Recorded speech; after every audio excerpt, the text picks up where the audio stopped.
ญาติโยมทั้งหลายในขณะนี้กำลังติดตามรับฟังรายการบอกข่าวเช้าพุธจากสถานีวิทยุวัดพิษโสภาราม ซึ่งตั้งอยู่ที่เลขที่43หมู่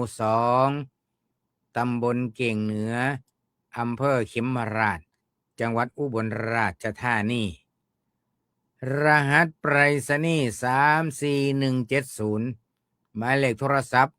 0929092554มื้อนี้เป็นวันเป็นมื้อนี้เป็นวันจันทร์ที่2เดือนกุมภาพันธ์2569เป็นมื้อรายการบอกข่าวเช้าพุธเป็นมื้อแรกแหกหมานของเดือนกุมภาพันธ์ญาติโยมมื้อนี้อาตมาภาพพระครูเกษมพิษโสพลมาทำหน้าที่ดำเนินรายการบอกข่าวเช้าพุธตามปกติแต่ว่ามื้อนี้ทั้งรายการไลฟ์สดมันบ่ปกติมันหายไปจากหน้าจอแวบหนึ่งตอนนี้ก็ทำการไลฟ์สดได้แล้วญาติโยมผู้ติดตามรับชมรับฟังก็มาฟังต่อได้ มีคำถามมาว่าเมื่อกี้ก็อนุโมทนาบุญนำสถานีวิทยุแต่ละสถานีที่เพิ่นลิงก์สัญญาณรายการบอกข่าวเช้าพุธไปแล้วมื้อนี้ก็เลยสิมีคำมาเฉลยปัญหาเพราะว่ามีญาติโยมมี FC เพิ่นมาถามนะแต่ว่าก็เป็นคำถามที่ถูกใจอาตมาเด้ เป็นคำถามที่โดนใจผู้สิตอบมากๆก็เลยสิตอบให้ญาติโยมฟังซ้ำเข้าใจหมายถึงว่าตอบซ้ำไหนตอบซ้ำอาตมาเข้าใจแล้วจังสิได้ให้ญาติโยมได้รับคำตอบแล้วก็สามารถหาคำตอบเพิ่มเติมได้บ่มีปัญหา เพิ่นมีคำถามมาว่าอายุพระพุทธศาสนาเนี่ยมีเท่าใดกันแน่อายุพระพุทธศาสนามีหลายปานใดกันแน่เพราะว่าเท่าที่ฟังมามีแต่ว่า 2,500 กว่าปีอันนี้ผู้ถามเพิ่นว่าเด้ผู้ถามเพิ่นถามมาเพิ่นว่าจังซั่นฟังครูบาอาจารย์รูปใดองค์ใดแสดงธรรมก็มีแต่ว่าอายุพระพุทธศาสนา 2,500 กว่าปีตกลงอายุพระพุทธศาสนาเตเทศนี่หลายปานใดเพิ่นว่าอันนี้คำถามของเพิ่นอาตมาก็ฟังมันเข้าท่าว่ะเป็นคำถามที่สร้างสรรค์เป็นคำถามที่เพื่อให้ผู้ที่บ่ทันหูจักได้หูจักได้เข้าใจ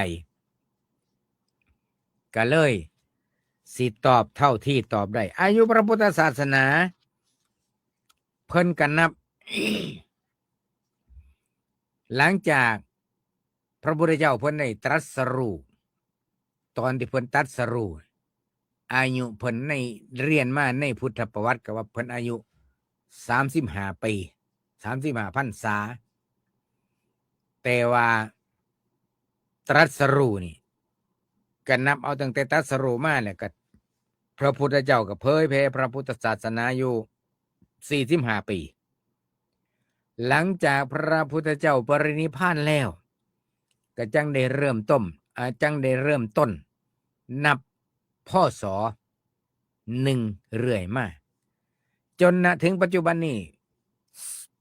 พ.ศ. ก็ย่อมาจากคำว่าพุทธศักราช พุทธศักราช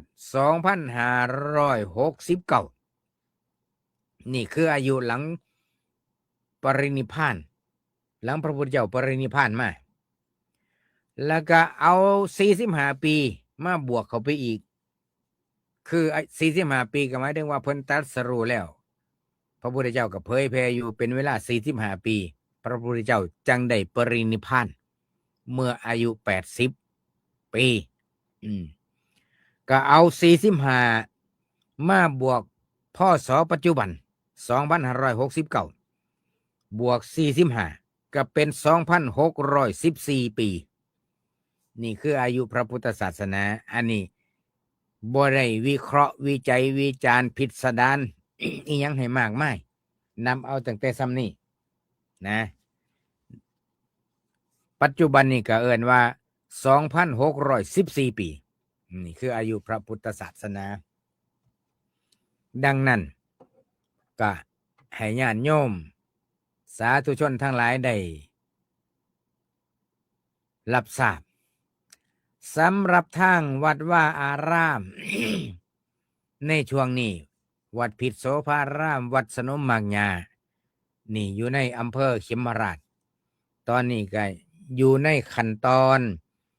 ติวเข้มภาษาบาลีสำหรับนักเรียนที่เตรียมสอบบาลีประจำปี2569นี่ละสอบเดือนกุมภาพันธ์นี่ละอยู่วัดพิโสภารามนี่อบรมติวเข้มมาตั้งแต่วันที่19 มกราคมไปจบเอาวันที่10 กุมภาพันธ์2569หลังจากนั้นก็คงสิเตรียมโตอยู่1 วันที่11 12นี่น่าจะเริ่มสอบ12 13 14 15สอบ4 วันหรือ3 วันนี่แหละ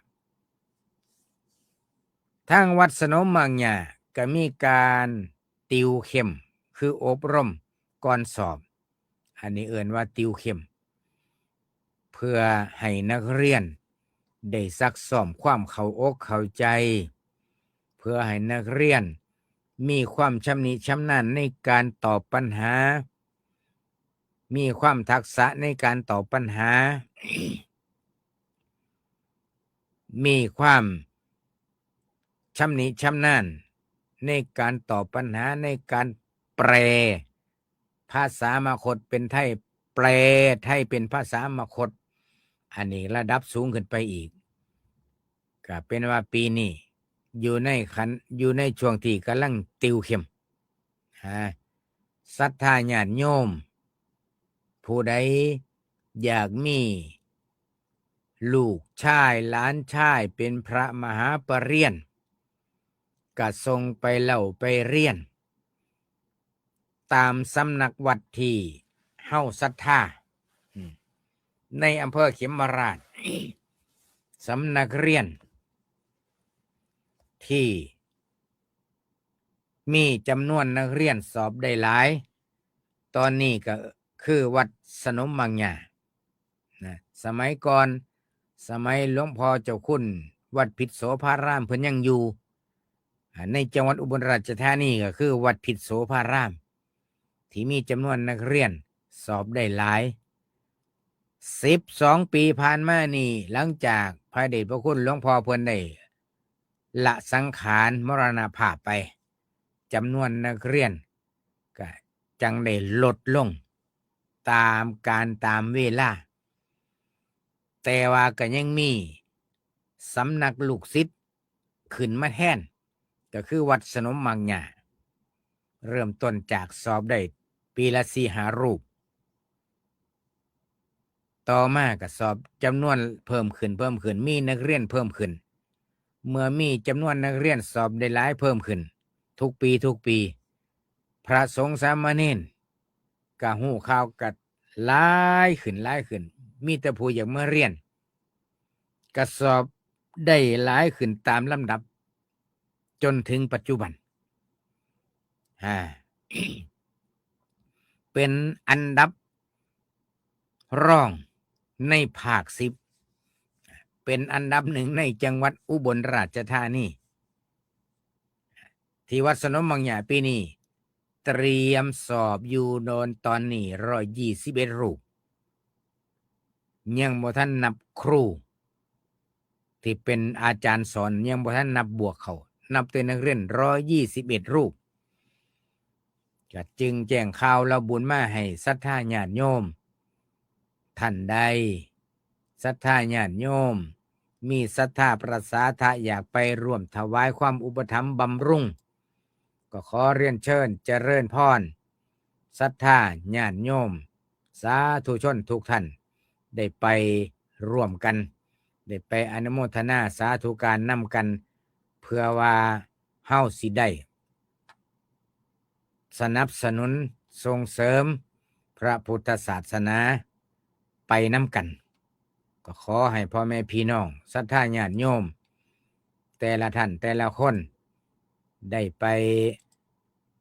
ถวายความอุปถัมภ์บำรุงก็ตามกำลังศรัทธาแต่ละท่านแต่ละคนเด้อ นอกจากนี้ก็มีงานปฏิบัติธรรมเขาปริวัติกรรมนี่มีหลายโยมอาตมาบ่ได้นำรายชื่อมาอ่านให้ฟังในรายการนี้เด้อส่วนมากสิเป็นหนุ่มดีโดสิได้นำมาอ่านว่า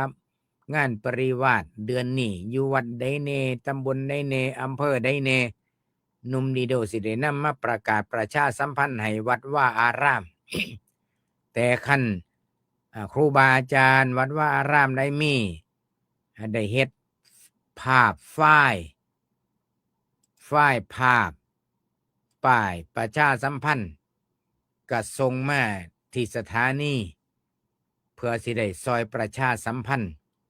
ให้ญาติให้โยมได้ทราบทั่วถึงกันตลอดจนถึงครูบาอาจารย์พระสงฆ์ที่เพิ่นสัญจรไปมาเพิ่นอยากมาเข้าปริวาสกรรมปฏิบัติธรรมเพิ่นได้ติดตามข่าวทั้งสถานีวิทยุและเพิ่นก็สิได้มาตามนั้นอย่างเช่นปริวาสกรรมปฏิบัติธรรมประจำจังหวัดประจวบคีรีขันธ์แห่งที่14วัดเกาะย่ายฉิมตำบลร่อนทองอำเภอบางสะพานจังหวัดประจวบคีรีขันธ์สิมีการเข้าปฏิบัติธรรมปริวาสกรรมเริ่มตั้งแต่วันที่2 มีนาคม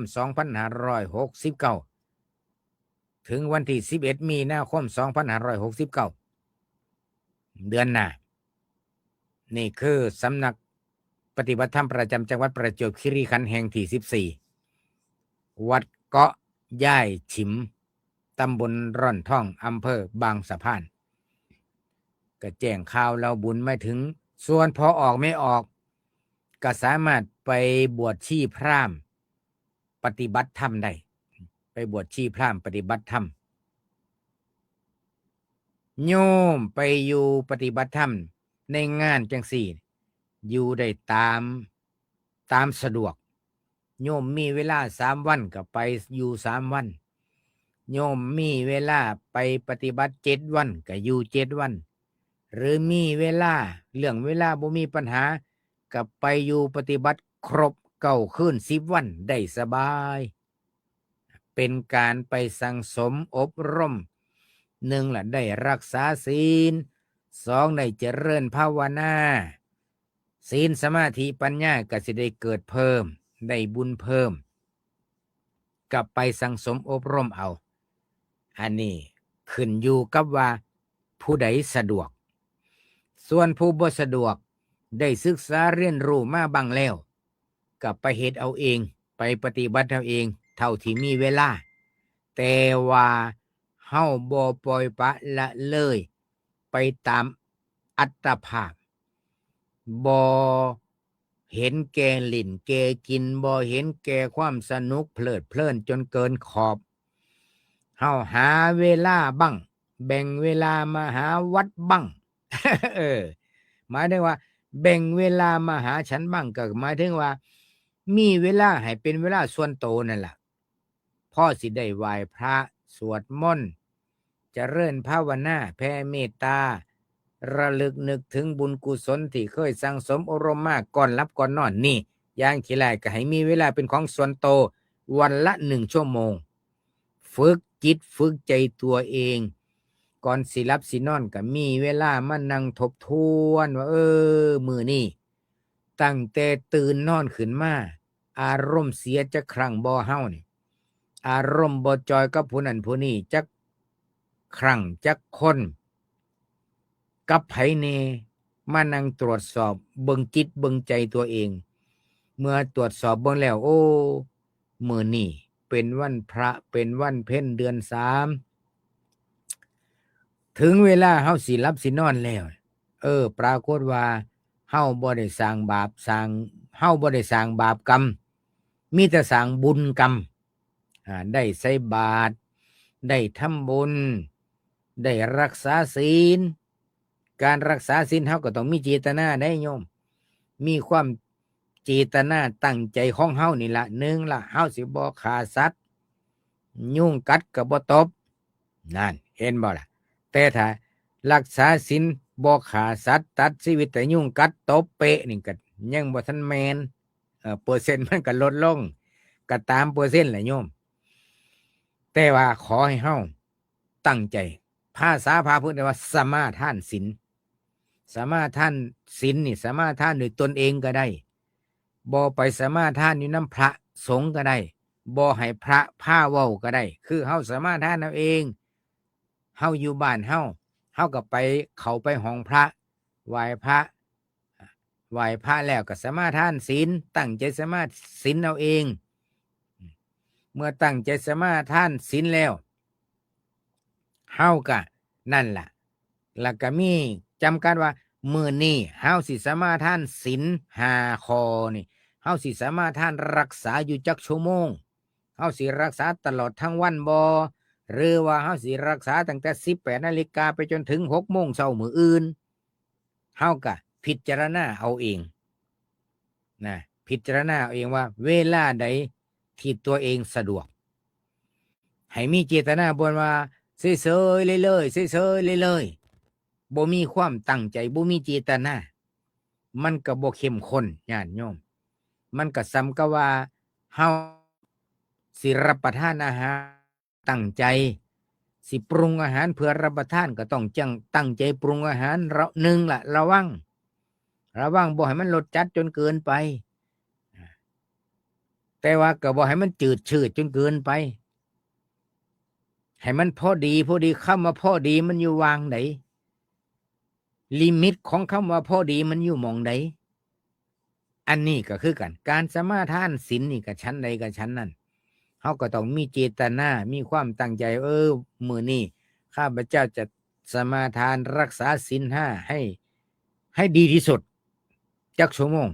สิเริ่มต้นตั้งแต่ 6 โมงเช้าไปถึง 18 นาฬิกาบ่หรือสิเริ่มต้นตั้งแต่ตี 4ไปถึง 4 ทุ่มก็แล้วแต่เฮาที่ตั้งใจผู้ใดเคยตั้งใจตั้งเจตนารักษาศีลจังซี่แล้วยกมือให้เบิ่งแน่หรือว่าเฉยๆเลยๆคันพ่อพระยามไปว่าก็เขาเจ้าพาว่าก็จังว่าแต่ว่าก็ว่าไปเฉยๆเลยๆโยมสมาทานศีลนี่บ่มีเจตนามันก็บ่แม่นนะ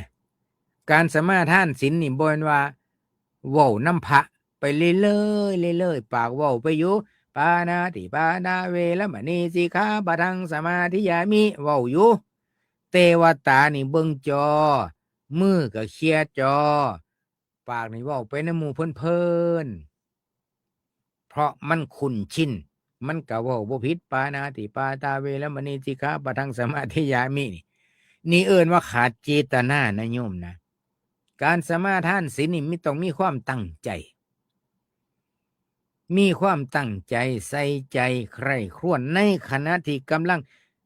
สมาทานนี่ต้องตั้งใจจังซี่นี่ความหมายของว่าตั้งใจสมาทานศีลแล้วก็ตั้งใจรักษาศีลแต่ละสิกขาบทใด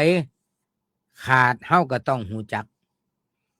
เฮาพลั้งเผลอสิกขาบทใดศีลขาดไปเฮาก็หูจักจักแล้วก็เฮาก็สามารถทานใหม่นี่คือเรื่องการใส่ใจในการสามารถทานศีลบ่แม่นว่าเฮาอยู่ซื่อๆมีนะนี่อาตมาได้ยินมากับหูนะว่าเฮาบ่ทำบาปบ่เฮ็ดบุญก็ได้เบ้ยอาตมาว่า ปราดจังแม่นปราดแนวไหนบ่เข้าใจเพิ่นอ้างเหตุผลว่า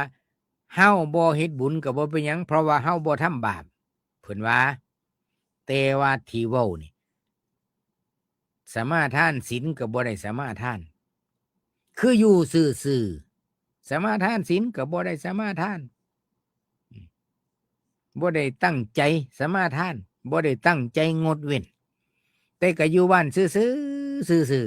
ๆอยู่ซื่อๆเนี่ยมันก็จัดเข้าอยู่ในประเภทว่าอุเบกขาแบบขาดปัญญานี่อุเบกขาขาดปัญญาถ้ามีอุเบกขาประกอบไปด้วยปัญญาญาณสัมปยุต มันก็จังสิเป็นประโยชน์เด้ดังนั้นญาติโยมเฮาก็ต้องศึกษาเรียนรู้ให้เข้าใจในเรื่องนี้นำรายการบอกข่าวชาวพุทธเป็นห่วงเรื่องนี้เจริญพรเจริญพรมื้อนี้ชื่อเพิ่นเป็นภาษาอังกฤษเนาะติดตามรับชมทั้งช่องบ้านแดงพรนรินทร์บัวพันธุ์อันโหบนี่แม่นแต่ว่าสื่อภาษาอังกฤษนี่อ่านบ่ได้ แสดงว่าพรนรินทร์บัวพันธุ์นี่เพิ่นพัฒนาเริ่มแรกบ่มีสื่อแล้วก็บ่มีภาพโปรไฟล์ ตอนมีภาพโปรไฟล์หูเลยว่าเป็นพรนรินทร์บัวพันธุ์เข็มมาราชเพิ่นว่ากราบนมัสการท่านพระครูเกษมครับขอโมทนานี่ก็คือเจ้าภาพเป็นรายเดือนนี่ผู้หนึ่งเป็นเจ้าภาพรายเดือนละ2ใบแดงแล้วก็บริจาคเข้ากองทุนสงฆ์อาพาธอำเภอเขมราชเดือนละ1ใบแดง เมื่อวันซืนเพิ่นโทรศัพท์มารายงานเพิ่นบอกว่างานทอดผ้าป่าสถานีวิทยุวันที่18กุมภาพันธ์ที่จะถึงนี้ พรนรินทร์บัวพันธุ์แจ้งว่าแม่อ้อยเจ้าของร้านส้มตำเขมราชสิมาตั้งโรงทานส้มตำอยู่ที่งานทอดผ้าป่าสถานีวิทยุอันนี้ก็เป็นร้านขายส้มตำมาตั้งแต่พร้อมสถานีวิทยุหรือก่อนสถานีวิทยุเกิดโดยซ้ำไปเลี้ยงลูก2 คนลูกก็จนใหญ่ได้ทำการทำงานเบิดย้อนแม่อ้อยตำบักฮุงขายนี่ แล้วก็เป็นโยมอุปถากวัดว่าอารามหลายวัดแล้วก็เป็นโยมอุปถากสถานีวิทยุมาทุกปีเป็นเจ้าภาพรายเดือนละ1ใบเท่าแม่อ้อยเพิ่นสิมาตั้งโรงทานส้มตำในวันที่18กุมภาพันธ์เด้อแล้วก็แจ้งให้พี่น้องทั้งหลายได้เข้าใจคักปีนี้สถานีวิทยุวัดพิษโสภาราม FM 102.75 เมกะเฮิรตซ์ได้รับใบอนุญาตถูกต้องตามกฎหมายอย่างเป็นทางการหลังจากที่เฮาทำงานมา22 ปีนี้ก็เชิญชวนพ่อแม่พี่น้องพุทธศาสนิกชนผู้ที่เคยถวายความอุปถัมภ์บำรุงอยู่ไกลมาร่วมกันเฉลิมฉลองใบอนุญาตสถานีวิทยุนำกันเด้อวันที่18กุมภาพันธ์เริ่มตั้งแต่9 นาฬิกาเป็นต้นไปมีการแห่ต้นผ้าป่าฉลองศรัทธาก่อนที่เฮาสิได้สดับรับฟังพระธรรมเทศนาหนึ่งกันในนี่ก็สิมีการแสดงธรรมฉลองต้นผ้าป่าฉลองใบอนุญาตสถานีวิทยุ วัดพิษโสภารามอาตมาได้นิมนต์พระอาจารย์เจ้าคุณวัดหนังราชวรวิหารกรุงเทพเป็นองค์แสดงได้นิมนต์หลวงพ่อไมตรีพระครูเมตตาปุญโญภาสมาร่วมงานเป็นประมุขประธานในฐานะเพิ่นเป็นผู้ตั้งสถานีวิทยุขึ้นมาเป็นเจ้าภาพตั้งสถานีวิทยุขึ้นมาในวัดพิษโสภารามไปนิมนต์เพิ่นมาเป็นประมุขประธานหลวงพ่อเพิ่นก็บอกว่าย่านบ่ได้มาติดงานฝังลูกนิมิตหลายวัดเดือนกุมภานี่ว่ามันตลอดเดือนเพิ่นว่าย่านบ่ได้มาน่ะหลายกว่าเพิ่นว่าก็สิโทรศัพท์มาสยันโตเอาดอกเพิ่นว่า นี่คือครูบาอาจารย์ญาติโยมลำดับต่อมาโยมก่อนสวยจากอุบลราชธานีเฮานี่ล่ะแต่ว่าคือสิแม่นอยู่ทั้งอำเภอกุดขปุ่นบ่หรืออำเภอพะนาเพิ่นมาสอบถามอยู่ว่าสิมีเทศสอดแจ้งบ่เพิ่นว่าก็ตอบไปแล้วบ่มีการเทศสอดแจ้งปีนี้ขอโมทนานอกจากนี้ก็มีโยมเกษินีจากพูนนนทบุรีคุณโยมเด่นชัยประดิษฐ์จากสุพรรณบุรีเจริญพรอนุโมทนาสาธุการนำที่โยมติดตามรับฟังรายการนี้ประจำคุณโยมเกษินีว่าถ้าถือศีล8ตั้งแต่เช้าเกิดผิดศีลต้องสมาทานศีลใหม่เวลาต้องนับใหม่ช่วงเที่ยงวันนี้นับไปจนถึงเที่ยงวันถัดไปก็ขึ้นอยู่กับความตั้งใจของเฮาถ้าเฮาฮู้จักว่าเฮาล่วงเกินหรือสงสัยศีลข้อใดเฮาบกพร่องเฮาอยากสมาทานใหม่ก็ได้ก็นับต่อไปนั่นน่ะเอาตามเวลาที่เฮาสะดวกนะนี่คือเรื่องการสมาทานการคำว่าการรักษาศีล5นี่มันต้องมีความตั้งใจคันเฮาบ่มีความตั้งใจมันก็เอิ้นว่าเป็นเฉยๆเรื่อยๆ มันต้องมีเจตนางดเว้นจากสิ่งนั้นๆจังสินะก็หวังว่า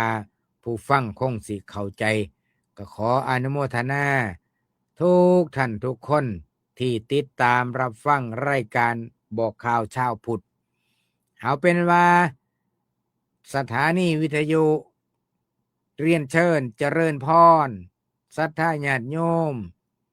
อยู่ไกลผู้ที่ไปได้มาคล่องมีเวลาว่างพอที่จะไปเอาบุญน้ำกันไปกินข้าวห่วมผ้าไปกินปลาห่วมถ้วยไปกินกล้วยห่วมหวีปีละ1 ครั้งโดยเฉพาะอย่างยิ่งปีนี้ได้รับใบอนุญาตถูกต้องอย่างเป็นทางการแล้วเฮาก็ไปเฉลิมฉลองในฐานะว่าเฮาเป็นพุทธศาสนิกชนได้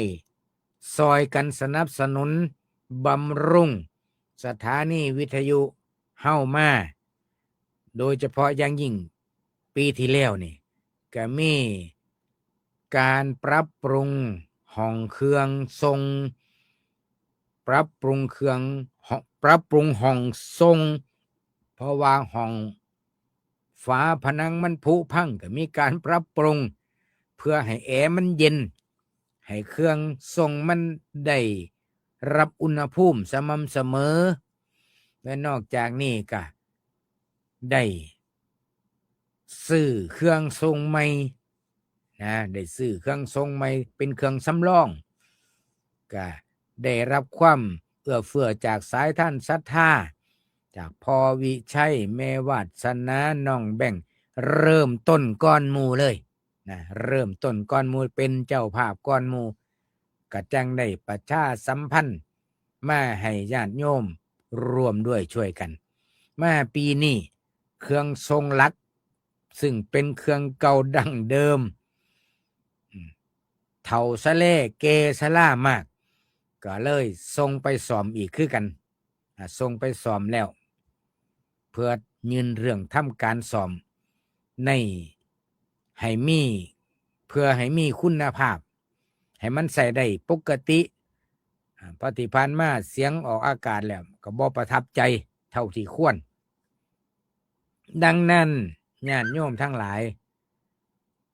สถานีวิทยุที่เฮาจะดำเนินการออกอากาศต่อไปได้นี่ก็ต้องดูแลสม่ำเสมอแต่ละปีก็มีการตรวจสภาพตรวจเครื่องตรวจคลื่นให้อยู่ในสภาพปกติบ่ให้ไปรบกวนอีหยังผู้ใดได้รับตรวจสอบผ่านเรียบร้อยให้ถูกต้องมีสายโทรศัพท์มามื้อนี้เจริญพรฮัลโหลกับนมัสการเจ้าค่ะหลวงพ่อเจริญพรเดี๋ยวโยมขอเลขบัญชีหลวงพ่อด้วยจะเผื่อมีโอกาสมีกระดาษเขียนหรือบ่มีแล้วเจ้าค่ะมีแล้วกสิกรไทยเด้อเจ้าค่ะกสิกรเลข0133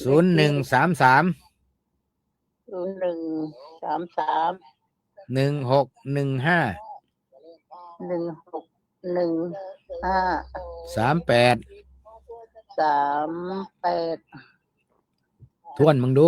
ถูกบ่01331615338ถูกต้อง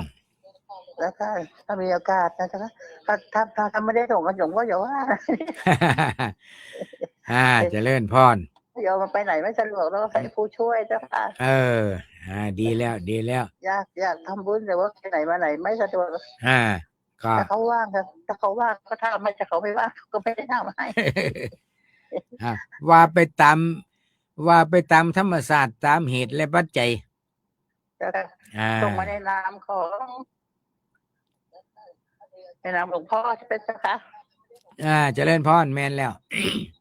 หลวงพ่อเกษมพิษโสพลพระครูเกษมพิษโสพลเจ้าค่ะอยู่ดีมีแห้งขอบพระคุณเจ้าค่ะขอโมทนาจากโยมพูนทั้งอำเภอบางสะพานอยู่ใกล้อยู่ไกลก็อนุโมทนาบุญตามเหตุและปัจจัยเพราะว่าบางสิ่งบางอย่างมันก็บ่ได้ดังใจที่เฮาอยากได้นี่คือธรรมชาติแต่ว่าเฮาก็บ่ลดละความพยายามในการสร้างน้ำทำบุญบ่ลดละในการพยายามรักษาศีลเจริญภาวนาเฮ็ดแนวใดได้เฮ็ดไปสั่งสมบุญได้แนวใดสั่งสมไปเฮาบ่นิ่งเฉยเฮาบ่อยู่ซื่อๆเพื่อให้เกิดประโยชน์กับเฮาเองเพราะว่าสิ่งเหล่านี้นั่นมีแต่ทำเอาเองเบิดญาติโยมที่เฮามีอยู่ซุมื้อนี้เฮาได้อยู่ซุมื้อนี้เป็นอยู่ทุกวันนี้เพราะฝีมือเฮาทั้งนั้นได้เกิดมาเป็นมนุษย์ได้พบพระพุทธศาสนาก็เพราะเฮาสั่งสมมาในอดีตเฮาสร้างไว้บ่แม่นน้อยๆโยมคันสิเว้าไปแล้วเฮาสร้างเหตุปัจจัยดีมานี่บ่แม่นน้อยๆจนสามารถมาเกิดเป็นมนุษย์ได้ละไปจนสามารถได้มีโอกาสมาได้พบได้เห็นได้ยินได้ฟังธรรมเทศนาโอ้เป็นบุญเหลือล้นเป็นบุญเหลือหลายนี่ญาติโยมภาคภูมิใจได้เลยนะขอให้ทุกท่านทุกคนได้ภาคภูมิใจ บางครั้งบางคราวชีวิตคนเฮาคันบ่ทบทวนก็อาจสิลืมทบทวนหยังทบทวนนี่แหละ ลีลาและบทบาทวิถีชีวิตเฮาเคยสั่งสมคุณงามความดีมานี่ลืมบ่ได้โดยเฉพาะบุญใดกุศลใดที่เฮาเคยอบรมสั่งสมมาอย่าไปลืมกับประเภทว่านี่ก็อยากให้ญาติโยมคิดจังหน่อยขอเตือนจิตสะกิดใจจังหน่อย บางคนก็ว่าเฮ็ดบุญแล้วก็แล้วไปเถาะอย่าสิไปอ่าห่วงหาอาทรให้ปล่อยวางอาตมาว่ามันผิดฝาผิดตูโยมคำว่าปล่อยวางในที่นี้บ่ได้หมายความว่าบุญกุศลใดเฮ็ดมาแล้วก็ลืมเบิดจื้อหยังบ่ได้มันก็บ่แม่นเด้ระหว่างลืมคุณงามความดีกับปล่อยวางนี่มันคนละงานอยู่ได้โยมคิดเบิ่งคักๆเด้บ่นะทำบุญทำทานมาเคยบวชลูกบวชหลานเคยเฮ็ดกองบวชกองฮอดสร้างเคยร่วมทอดผ้าป่าเคยร่วมทอดกฐินเคยร่วมสร้างศาลาการประเรียนเคยร่วมสร้างโรงพยาบาลอิหยังก็จื้อบ่ได้สรุปแล้วว่าเคยเฮ็ดความดีหยังมาเนี่ยบ่จักจื้อบ่ได้อันนี้ก็บ่แม่นเฮาต้องระลึกสาธุบุญในกุศลในที่ข้าพเจ้าได้กระทำบำเพ็ญมามีการให้ทานรักษาศีลเจริญภาวนาทั้งจื้อได้และจื้อบ่ได้แม้นสิจื้อบ่ได้ก็ตามที่ผู้ข้าได้เคยเฮ็ดเคยทำมาเฮาระลึกถึงบุญกุศลที่เฮาเคยบริจาคทานเฮาระลึกถึงบุญกุศลที่เฮาเคยรักษาศีลเฮาระลึกนึกถึงบุญกุศลที่เฮาเคยเจริญภาวนาเคยไปเจริญภาวนาอยู่วัดใดแน่เคยประทับอกประทับใจไปปฏิบัติธรรมอยู่วัดใดแน่เคยประทับอกประทับใจเวลาไปฟังเทศน์ฟังธรรมอยู่วัดใดแน่จังสิก็ให้มันมีความระลึกนึกถึงในบุญกุศลเพราะยามระลึกนึกถึงได้เฮามีสติเด้เมื่อระลึกนึกถึงบุญนั้นระลึกได้แล้วปุ๊บปีติมันเกิดปีติได้โยมโอ้เที่ยวนั้นเคยไปร่วมสร้างโบสถ์เคยไปยกซอฟ้าโบสถ์เคยไปทอดกฐินอยู่วันนั้นเฮาระลึกนึกถึงได้แล้วมันเกิดปีติเมื่อเกิดปีติมันก็ได้บุญเพิ่มได้บุญเติมอีกเด้เพราะเฮาระลึกนึกได้ว่าเฮาได้ทำคุณงามความดีมาได้สร้างบุญกุศลไว้เมื่อระลึกถึงแล้วมันเกิดความปลื้มอกปลื้มใจนี่เพิ่นจังว่าให้ระลึกนึกถึงบุญกุศลที่เคยเฮ็ดเคยทำเด้อให้จื้อไว้ โทษจากไสนี่ต้องโทรเข้าสถานีได้โยมเด้อนี่มือถือส่วนตัวโทรเข้ารายการ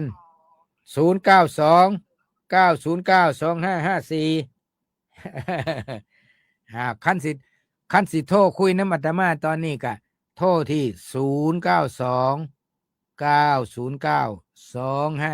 0929092554ญาติธรรมที่ติดตามรับฟังรายการอยู่ก็สิได้ยินได้ฟังนำกันก็ขอเจริญพรให้ญาติโยมทั้งหลายได้ทราบอันนี้คือเรื่องการระลึกนึกถึงบุญกุศลที่เคยได้กระทำบำเพ็ญมาอันนี้ผู้ลังคนก็เฮ็ดแล้วก็แล้วไปเถาะบ่ต้องไปใส่ใจบ่ต้องไปอิหยังดอกให้ปล่อยวางเพิ่นว่าก็เลยแก้ให้ญาติโยมฟังว่าอาจสิเข้าใจผิดนะเพราะว่าคำว่าปล่อยวางมันบ่ได้หมายถึงว่าบุญกุศลก็ปล่อยวาง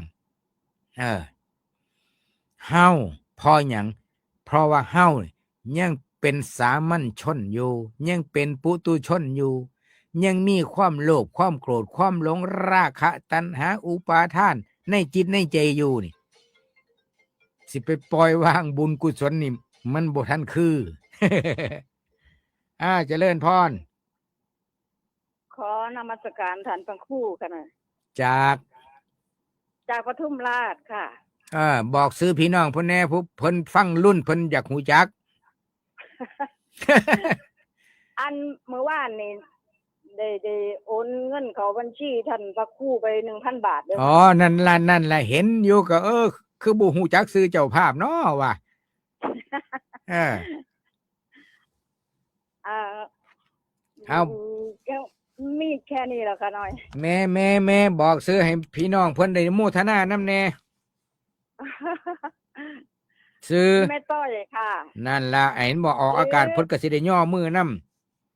หรือแม่กันหาทรัพย์อเนกค่ะ กันหาทรัพย์อเนกนั่นเห็นบ่พี่น้องเพิ่นก็ได้ โดย สาธุนำ โดย ตัว นมัสการเจ้าค่ะ เจริญพรสาธุแม่กันหาทรัพย์อเนกจากอำเภอปทุมราชวงศาจังหวัดอำนาจเจริญมาทำบุญประจำปีเป็นปัจจัย1 ใบเท่าเพิ่นเคยทำบุญบำรุงสถานีวิทยุมาตั้งแต่เริ่มต้นตั้งแต่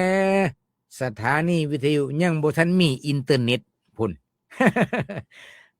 กะอนุโมทนานำคุณแม่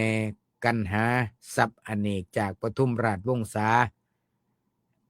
การระลึกนึกถึงบุญกุศลที่เคยทำให้จิตใจผ่องใสทำให้เกิดปีติธรรมมันก็เป็นพลังใจเป็นกำลังภายในมันก็เป็นพลังบุญที่แน่ๆนะโยมนะคันเฮาฝึกสติเฮาอยู่จังสี่เป็นประจำนี่อย่าลืมนะว่ากับระหว่างบางคนก่อนสิหลับสินอนสาธุเด้อหลวงพ่อสาธุเด้อหลวงปู่สาธุเด้อซอยลูกสร้างลูกมานี่เด้องวดสีมา1 หันกะว่าสิซื้อตัวหนึ่งผัดออกตัวหนึ่งงวดสีมานี่โผดพายลูกสร้างลูกมาไม่นี่เด้อเอาวันที่16นี่แหละวันที่1ผ่านไปแล้วกับเฮานอนก่อนสินอนเฮาระลึกนึกถึงบุญของเฮากับมาขอพรจากลูกสร้างลูกมานี่ผู้ใดมันจิตสูงกว่ากันโยมว่านี่ยกให้เห็นตัวอย่างง่ายๆผู้ใดจิตสูงกว่ากันภาวะจิตไผสูงกว่ากันระวังระลึกนึกถึงบุญกุศลเพราะฉะนั้นบ่แม่นเรื่องปล่อยว่างมันเป็นการฝึกสติเฮาไปในตัวอีกแต่ว่าสาธุเด้อวันที่1ผ่านไปแล้วลูกผ่านไปแล้วมาโผดพายลูกสร้างลูกมาไม่ในเด้อวันที่16เด้ออันนี้เพ้อเจ้อได้โยม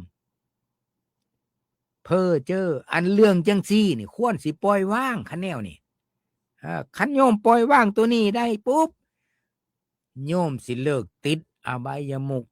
โยมสิมีเงินเก็บเงินออมสมมติว่างวดวันที่16สิมานี่สิซื้อเลข100บ่หรือว่าสิซื้อ500ก็ยอดใช้กระบังไม้ไผ่ไว้ติล่ะผู้ใดบ่เคยเห็นกระบังไม้ไผ่มาเบิ่งนำอาตมาอยู่สถานีอาตมาเฮ็ดเป็นตัวอย่างไว้อาตมาก็ยอดเทื่อละบาทยอดเทื่อละ5 บาทยอดเทื่อละ10 บาทเฮ็ดไว้เป็นตัวอย่างให้โยมเบิ่งผู้ใดบ่เชื่อโอ้ยพระครูเกษมปิตโสพลขี้โม้คันผู้ใดคือว่าจังซี่ก็มาเบิ่งก็ได้อาตมาสิยกมาให้เบิ่ง บังไม้ไผ่บักใหญ่โยมเอ้ยยาวเป็นแขนพุ่นอาตมานี่ยอดประจำบ่แม่นว่าเว้าซื่อๆเด้เฮ็ดให้โยมเบิ่งนำแน่เห็นบ่เบิ่งเวลาเบิดแล้วขอให้ผู้ฟังทุกท่านทุกคนอยู่ดีมีแห่งสุขกายสุขใจสุขหูสุขคนขอเจริญพร